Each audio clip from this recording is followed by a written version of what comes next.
সম্মানিত বন্ধুগণ আমার, বয়ানের শুরুতে বলেছি ওয়ামা আরসালনাকা ইল্লা রাহমাতাল লিল আলামিন।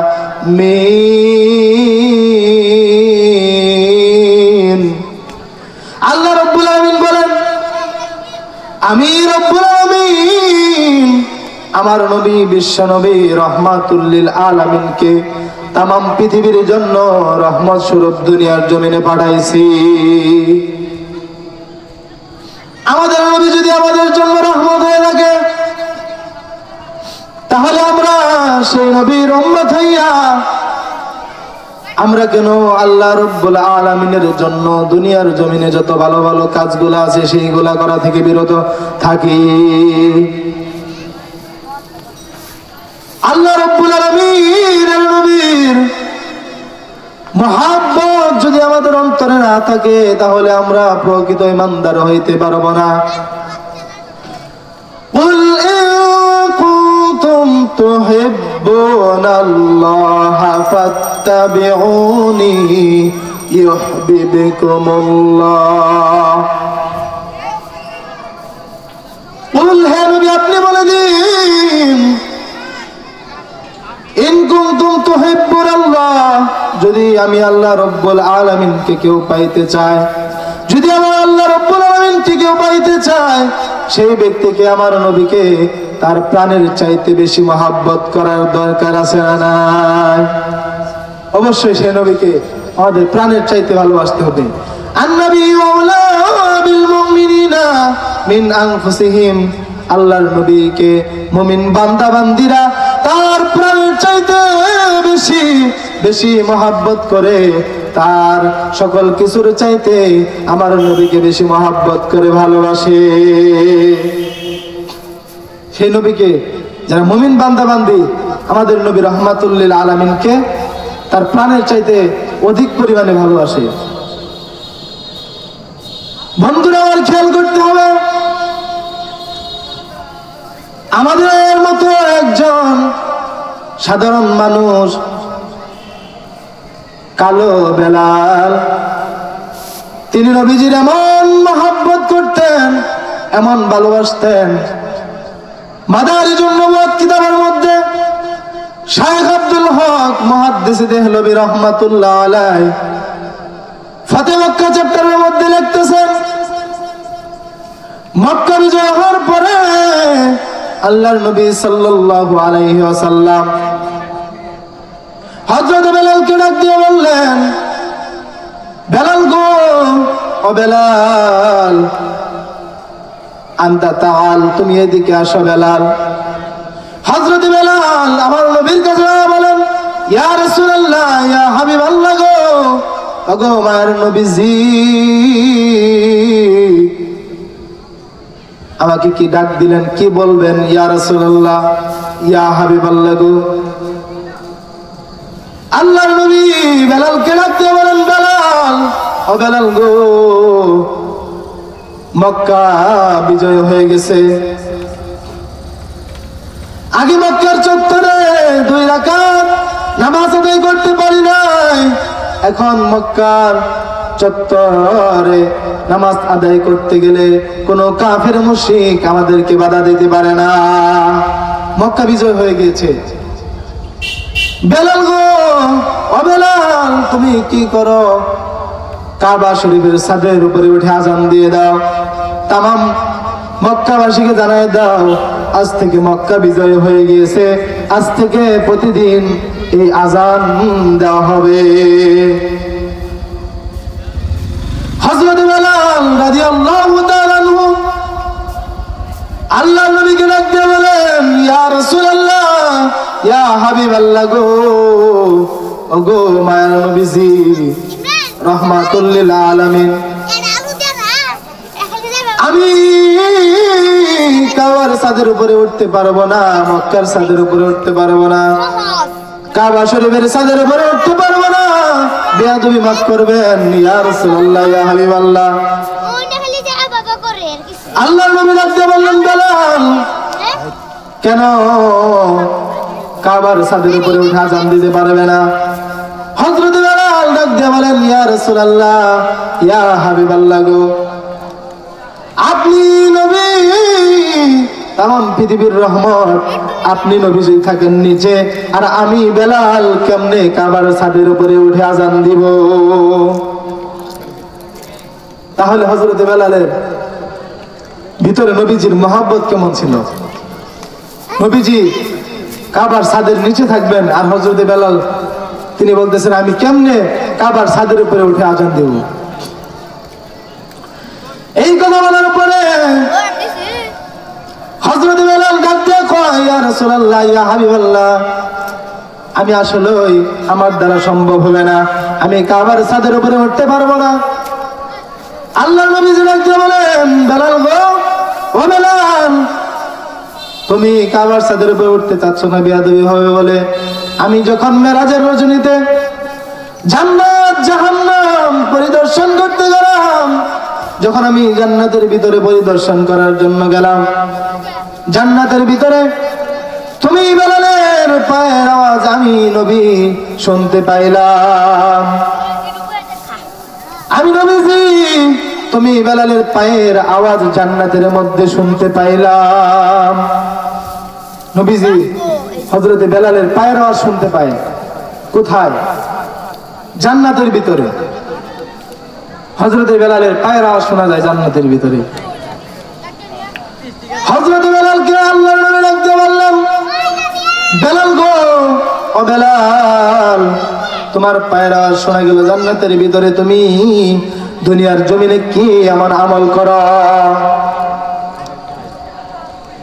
হযরত বেলাল ডাকতে কয়, ইয়া রাসূলুল্লাহ, ইয়া হাবিবাল্লাহ গো, ওগো মায়ের নবীজি, আমার তো কোনো আমল নাই, শুধু আমি আপনি নবীকে মহব্বত করি, তাছাড়া তো আমি আমার ভিতরে আর কোনো আমল খুঁজে পাই না। আমি শুধু আপনি নবীকে ফলো করি, আপনি নবীর অনুসরণ অনুকরণ করি, তাছাড়া তো কোনো আমার ভিতরে এরকম আমল দেখি না। আল্লাহর নবী হযরত বেলালকে ডাক দিয়ে বললেন, বেলাল, তোমার ভিতরে এমন একটা আমল আছে, সেই আমলের বরকতে তোমার পায়ের আওয়াজ আমি জান্নাতের মধ্যে শুনতে পাইলাম, সেই আমলটার কথা আমি নবীর সামনে উপস্থাপন করে দাও। হযরত বেলাল ডাক দিয়ে কয়, ইয়া রাসূলুল্লাহ, ইয়া হাবিবাল্লাহ গো, ওগো মায়ের নবীজি, আমার একটি আমল হইল, আমি প্রত্যেক ফরজ নামাজের শুরুতে আমি আপনাকে আপনার এবং আপনার আল্লাহ, আমার আল্লাহকে মহব্বত করিয়া 2 রাকাত নামাজ আদায় করি। ইয়া রাসূলুল্লাহ, ইয়া হাবিবাল্লাহ গো, আমার একটা আমল, ওযু করার পরে 2 রাকাত নামাজ আমি আদায় করি, তাহিয়াতুল ওযুর 2 রাকাত নামাজ আদায় করি। তাই বলি মনে হয় এই আমলের বিনিময়ে আমার আল্লাহ রাব্বুল আলামিন আমি বেলালের পায়ের আওয়াজ জান্নাতের মধ্যে আপনি নবীকে শোনায় দিয়েছে। শুধু ওযুর পরে 2 রাকাত নামাজ যদি আদায় করেন, তাহলে হযরত বেলালের সাথে জান্নাতে থাকতে পারবেন। সুবহানাল্লাহ বলেন।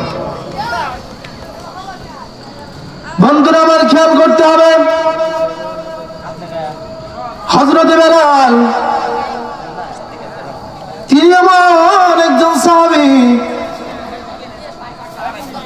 হযরত বেলাল রাদিয়াল্লাহু তাআলা আনহু ইসলামের জন্য কত স্যাক্রিফাইস করলেন, কত অন্যায় জুলুম সহ্য করলেন।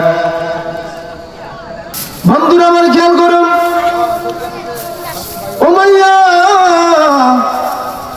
হযরত বেলাল ইসলাম গ্রহণ করার কারণে উমাইয়া হযরত বেলাল রাদিয়াল্লাহু তাআলা আনহুকে এমন অত্যাচার জুলুম করলেন। হযরত বেলাল রাদিয়াল্লাহু তাআলা আনহুকে ডাক দিয়ে বলেন, ও বেলাল, তুমি ইসলাম গ্রহণ করেছো, তুমি তো আমার বাড়ির গোলাম, তোমাকে তো মুক্তি দেওয়া হয় না, তুমি এখনো আমার বাড়ির গোলাম, তুমি কিসের জন্য তুমি ইসলাম ধর্ম গ্রহণ করলা? মুহাম্মাদের কাছে কিসের জন্য গেলা? হযরত বেলাল ডাক দিয়ে কয়, উমাইয়া, আপনার কাছ থেকে আমি শুনছি মুহাম্মদ বলে পাগল হয়ে গিয়েছে, কিন্তু আমি যখন মুহাম্মদুর রাসূলের সামনে গেলাম, যাওয়ার পরে দেখলাম তার মতো শ্রেষ্ঠ মানুষ এই দুনিয়ার জমিনে আর একটাও কোনোদিন খুঁজে পাই নাই। তার মতো একটা মানুষও এই দুনিয়ার জমিনে আর খুঁজে পাই নাই। বন্ধুরা আমার খেয়াল করুন, হযরত বেলালকে ইসলাম ধর্ম গ্রহণ করার কারণে উমাইয়া এমন অত্যাচার করলেন, শুনেন গভীর মনোযোগ। হযরত বেলালকে শুয়াইয়া হযরত বেলালের ঘাড়ের উপরে পাড়া দিয়া হযরত বেলালের জিহ্বাটা বের করলেন। হযরত বেলালের জিহ্বাটা বের করিয়া জিহ্বার ভিতরে আঘাত করলেন, তিনটা ছিদ্র করে দিলেন। তার মুখ দিয়ে শুধু আহাদ আহাদ বলা হয়। হযরত বেলালকে বললেন, ও বেলাল, এখনো সময় আছে, তুমি মুহাম্মদের কদম ছেড়ে দাও, মুহাম্মদকে ছেড়ে দাও, মুহাম্মদকে বলে যাও, আল্লাহকে বলে যাও, তাহলে তুমি বেলালকে আজ থেকে মুক্তি দান করে দিব। হযরত বেলাল ডাক দিয়ে কয়, উমাইয়া, তামাম পৃথিবী ছাড়তে পারবো, কিন্তু রাসূল সাল্লাল্লাহু আলাইহি ওয়াসাল্লামের কদম ছাড়তে পারবো না। নবীর কদম ছাড়তে পারবো না, তামাম পৃথিবী ছেড়ে দিব, কিন্তু নবীর কদম ছাড়তে পারবো না। সুবহানাল্লাহি ওয়া বিহামদিহি। তাদের ভিতরে কেমন নবীর প্রেম ছিল, মহব্বত ছিল, নবীকে ভালোবাসতেন তারা। আর আমরা এই এলাকার ভিতরে একটা মাহফিলের আয়োজন করা হয়েছে, এখানে আমরা আসতে পারবো না, বসতে পারবো না, শুধু একটু স্যাক্রিফাইস করলে হয়ে যাবে। বন্ধুরা আমার খেয়াল করুন, হযরত বেলাল রাদিয়াল্লাহু তাআলা আনহু নবীকে মহব্বত করার কারণে হযরত বেলালকে আল্লাহর নবী ডাক দিয়ে বললেন, বেলাল, ও বেলাল গো, শুনে নাও, শুনে নাও, তুমি তো আমি নবীর আগে আগে জান্নাতে ঢোকার সুযোগ পেয়ে যাবা। হযরত বেলাল ডাক দিয়ে কয়, ইয়া রাসূলুল্লাহ, ইয়া হাবিবাল্লাহ গো, ওগো মায়ের নবীজি, আমি কেমনে জান্নাতে আগে ঢোকার সুযোগ পেয়ে যাব? আল্লাহর নবী ডাক দিয়ে বললেন, বেলাল গো, আমি যখন কালেমার দাওয়াত দেওয়ার জন্য মরুভূমির মধ্যে পথ অতিক্রম করতাম, রাস্তা হাঁটতাম, তুমি বেলাল আমি নবীকে দেখছ, আমি নবীর পায়ের ভিতরে ওই মরুভূমির মধ্যে হাঁটতে হাঁটতে ঠুসা পড়ে যাইতো, তাই দেখে তুমি বেলাল উট নিয়ে যাইতা মরুভূমির মধ্যে, আমি নবীকে উটের উপরে বসাইয়া, উটের উপরে সওয়ার করাইয়া, তুমি বেলাল ওই উটের লাগাম ধরিয়া ধরিয়া ওই মরুভূমির মধ্যে পথ অতিক্রম করতা।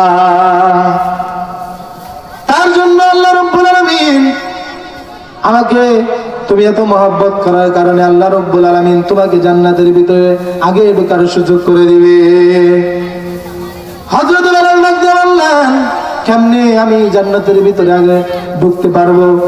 আল্লাহর নবী বললেন, ও বেলাল, তুমি যখন জান্নাতের ভিতরে আমরা ঢুকবো, আমি নবী থাকবো জান্নাতে সবার আগে, জান্নাতের সেই বাহনের উপরে থাকবো, তার পিছনে থাকবে আমার গুনাহগার উম্মতেরা, তার পিছনে থাকবে 1,24,000 পয়গম্বর, মতান্তরে 2,24,000 পয়গম্বর। তার সামনে আমি নবীর সামনে নবীর ড্রাইভার হইয়া তুমি বেলাল আমার উটের লাগাম ধরিয়া ধরিয়া জান্নাতের ভিতরে আগে প্রবেশ করতে পারবা। সুবহানাল্লাহ। শুধু নবীকে মহব্বত করার কারণে, নবীকে ভালোবাসার কারণে হযরত বেলাল জান্নাতের ভিতরে আগে ঢোকার সুযোগ পেয়ে যাবে।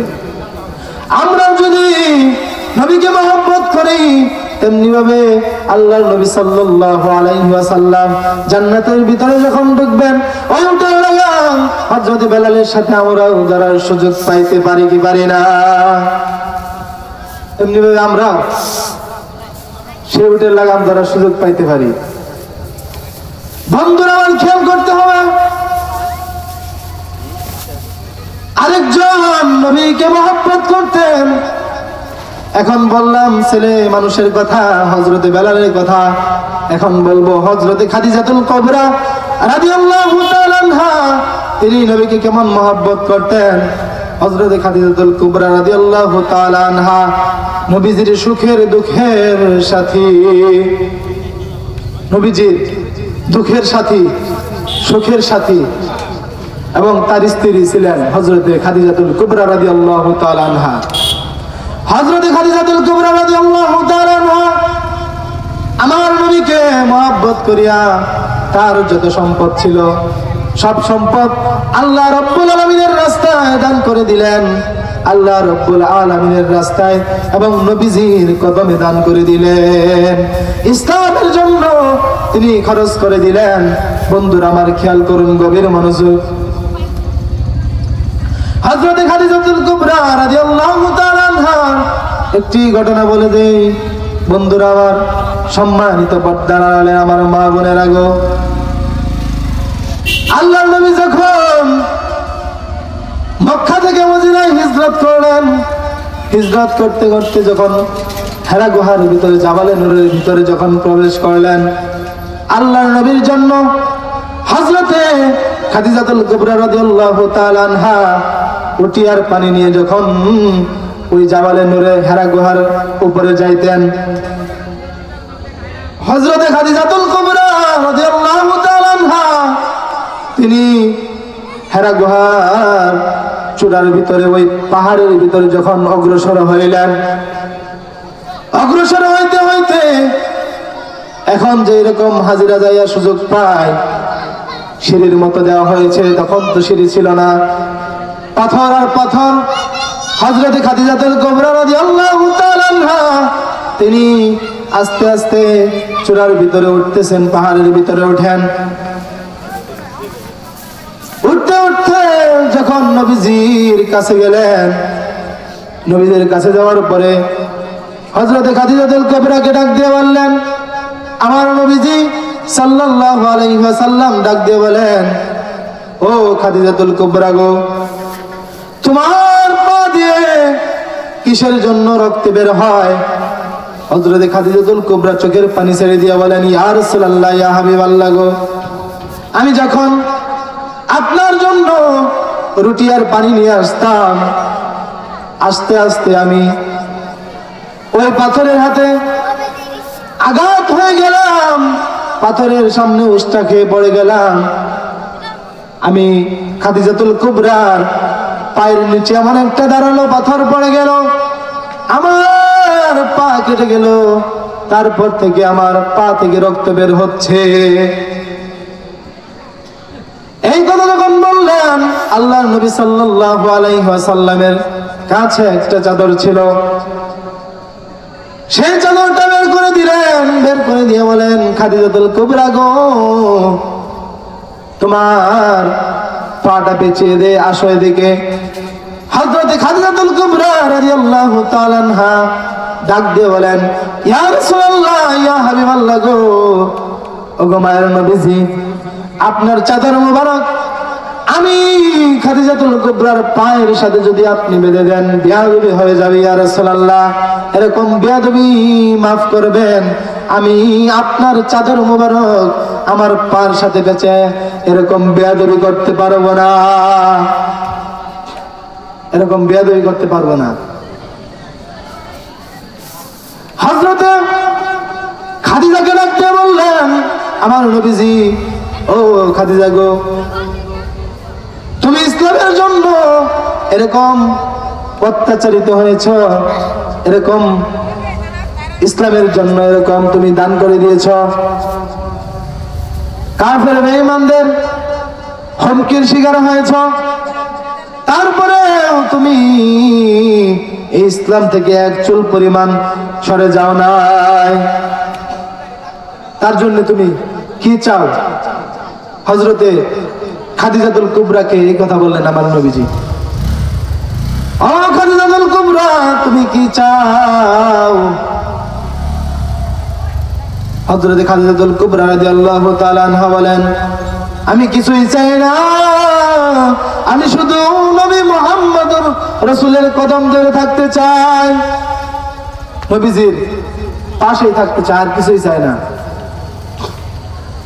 আল্লাহর নবী সাল্লাল্লাহু আলাইহি ওয়াসাল্লামকে আরেকটি ওসিয়ত হযরত খাদিজাতুল কুবরা রাদিয়াল্লাহু তাআলা আনহা বললেন, আমি কিছুই চাই না, শুধু আমি যখন দুনিয়ার জমিন থেকে বিদায় হয়ে যাব, ইয়া রাসূলুল্লাহ, ইয়া হাবিবাল্লাহ গো, আমার মৃত্যুর পরে আমাকে যখন কাফন পরাইবেন, শুধু আপনি নবীজির একটা জুব্বা মোবারক দিয়ে আমাকে কাফন পরায়েন। আপনি নবীজির জুব্বা মোবারক দিয়ে আমাকে একটা কাফন পরাই দিয়েন। দুনিয়ার সাধারণ কাপড় দিয়ে আমি খাদিজাতুল কুবরা রাদিয়াল্লাহু তাআলা আনহাকে কাফন পরায়েন না। আপনি নবীজির জুব্বা দিয়ে যদি আমাকে পেঁচিয়ে কবরের মধ্যে রাখেন, তাহলে হয়তো আল্লাহ রাব্বুল আলামিন আমাকে মাফ করে দিবে। তারা দুনিয়াতে জান্নাতের সার্টিফিকেট পাওয়ার পরেও তারা চিন্তা করে কি, কবরের ভিতরে আল্লাহ রাব্বুল আলামিন আমাকে মাফ করে দিবেন। আর আমাদের ভিতরে কি কবরের ভয় নাই? কবরের ভয় নাই। আমার আল্লাহ রাব্বুল আলামিন বলেন, ও দুনিয়ার মানুষেরা, তোমাদেরকে মরতে হবে। আল্লাহ রাব্বুল আলামিন বলেন, আইনামা তাকুনু ইউদরিকুমুল মাউত ওয়ালাউ কুনতুম ফি বুরুজিন মুশাইয়াদা। আমার আল্লাহ রাব্বুল আলামিন বলেন, আইনামা তাকুনু, তুমি যেখানেই থাকো না কেন, ইউদরিকুমুল মাউত, মরণ তোমাকে লইবে গিরে, ওয়ালাউ কুনতুম ফি বুরুজিন মুশাইয়াদা। মরণের হাত থেকে তোমাকে কেউ বাঁচাইতে পারবে না। মরণের হাত থেকে আমাদেরকে কেউ বাঁচাইতে পারবে না। তার জন্য একজন ইংলিশ লেখক লিখেছেন, you will be have to die one day, তোমাকে একদিন দুনিয়ার জমিন থেকে বিদায় হতে হবে, মরতেই হবে। আল্লাহ রাব্বুল আলামিনের এই আয়াতকে কেন্দ্র করে তিনি লিখেছেন এই কথা। বন্ধুরা আমার খেয়াল করতে হবে, হযরত খাদিজাতুল কুবরা রাদিয়াল্লাহু তাআলা আনহা আল্লাহর নবীকে ডাক দিয়ে বললেন, ইয়া রাসূলুল্লাহ, ইয়া হাবিবাল্লাহ গো, ওগো মায়ের নবীজি, রাহমাতুল লিল আলামিন, আমি মরার পরে আপনার জুব্বা মুবারক দিয়ে আমাকে কাফন পরান, আর আপনার দুনিয়ার সাধারণ কোন সুরমা দিয়ে আমাকে চোখে লাগায়েন না। ইয়া রাসূলুল্লাহ, ইয়া হাবিবাল্লাহ গো, আমি খাদিজাতুল কুবরা, আপনি নবীজি যখন ইসলামের দাওয়াত দেওয়ার জন্য যাইতেন, আপনার পায়ের সাথে যে ধুলাকণাগুলো লেগে থাকতো সেইগুলা পরিষ্কার করে আমি একটা পাত্রের মধ্যে রেখে দিয়েছি। ইয়া রাসূলুল্লাহ, ইয়া হাবিবাল্লাহ গো, ওই আপনার পায়ের ধুলিকণাগুলো, আপনার কদম মুবারকের ধুলিকণাগুলো আমি খাদিজাতুল কুবরার চোখের সাথে সুরমা পরায়া দিয়ে, সুবহানাল্লাহি ওয়া বিহামদিহি, নবীজির পায়ের ধুলিকণাগুলো তার চোখে সুরমা বানায় দিতে বলতেছেন। তাহলে নবীজিকে তিনি কত মহব্বত করতেন, কত ভালোবাসতেন। বন্ধুরা আমার, গভীর মনোযোগ, একজন উর্দু কবি লিখেছে, জগমে আয়ে মুহাম্মদ इस्लाम जिंदा हो गया, जगों में आए मोहम्मद इस्लाम जिंदा हो गया, कलमा पढ़ा ईमान काफिर मुसलमान हो गया, जगों में आए मोहम्मद इस्लाम जिंदा हो गया।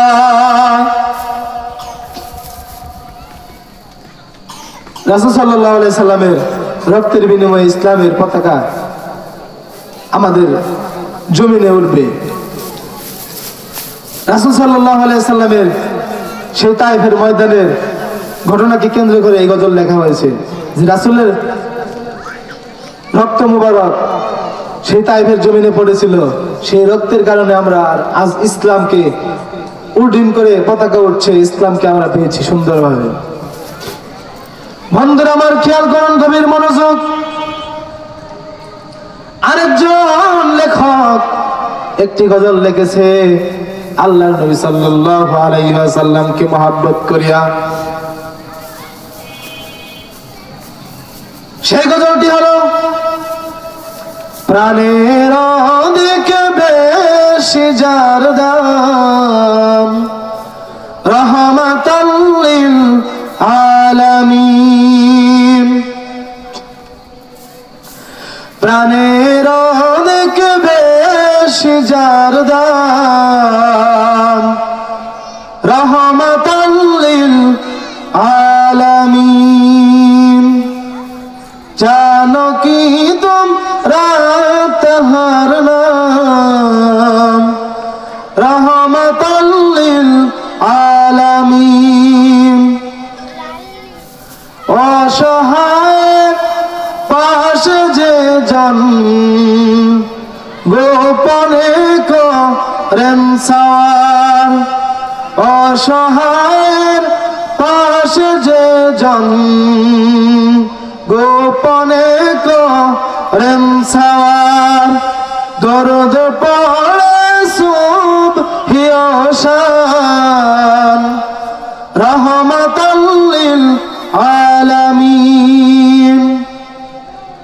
জানো কি তোমরা তাহার নাম, রহমাতাল লিল আলামিন। দরদ পড়ে সুবহি ও শাম, রহমাতাল লিল আলামিন। তাহলে নবীজির মহব্বত যদি আমাদের ভিতরে থাকে, তাহলে আমাদেরকে আল্লাহ রাব্বুল আলামিন আমাদেরকে ভালোবাসবেন। যার অন্তরের ভিতরে নবীজির মহব্বত নাই, নবীজির ভালোবাসা নাই, নামাজ নাই, রোজা নাই, হজ নাই, যাকাত নাই, ইসলামের 5টা স্তম্ভের ভিতরে তার উপরে যদি ফরজ হয়ে থাকে সেগুলো যদি আমরা না করি, তাহলে আমাদের নাফরমান বান্দা বানিয়ে দুনিয়ার জমিন থেকে বিদায় দিয়ে দিবেন। বন্ধুরা আমার, সেই নবীজিকে মহব্বত করিয়া কাজী নজরুল ইসলাম এরকম একটা গজল দেখলেন। ত্রিভুবনের প্রিয় মুহাম্মদ এলার দুনিয়ায়, রে সাগর আকাশ বাতাস দেখবি যদি আয়, রে সাগর আকাশ বাতাস দেখবি যদি আয়। আরো একটি গজল, আমি যদি আরব হতাম, ওই মদিনার পথ, সেই পথ দিয়ে হেঁটে যেতেন নবী মুহাম্মদ। একটা জবানও বন্ধ রাখবেন না, চিৎকার দিয়ে বলেন মারহাবা, মারহাবা। আসসালামু আলাইকুম। বন্ধুরা আমার খেয়াল করতে হবে, যেহেতু আমার আল্লাহ রাব্বুল আলামিন কুরআনুল কারীমের মধ্যে বলেছেন, আমি একটু আগেই বলেছিলাম, ওয়া মা আরসালনাকা ইল্লা রাহমাতাল লিল আলামিন। নবীজি হইল তামাম পৃথিবীর রহমত। শুধু মক্কার জন্য রহমত নয়, মদিনার জন্য রহমত নয়, শুধু আমাদের ইয়ামিনের জন্য রহমত নয়, আমাদের বাংলাদেশের জন্য রহমত নয়, গাছ গাছালির জন্য রহমত নয়, পাখি পশু পাখির জন্য রহমত নয়, সমুদ্রের তিমি মাছের জন্য শুধু রহমত নয়, তাম পৃথিবীর কুল কায়নাত প্রত্যেকটা ব্যক্তির জন্য, প্রত্যেক জায়গার জন্য আমার নবী রাহমাতুল লিল আলামিন, রহমত স্বরূপ। সুবহানাল্লাহ। রাসূল সাল্লাল্লাহু আলাইহি ওয়াসাল্লাম আমাদেরকে রহমত স্বরূপ। ঠিক। আমাদের ভিতরে নবীজির মহব্বত না থাকার কারণে আমরা নামাজ আদায় করি না, আল্লাহ রাব্বুল আলামিনের হুকুম আহকাম আদায় করি না। ইন্নাস সালাতা তানহা আনিল ফাহশাই ওয়াল মুনকার, নিশ্চয় নামাজ মানুষকে সমস্ত ফাহিশা খারাপ কাজ থেকে বিরত রাখে। ওই যে আমার কাছে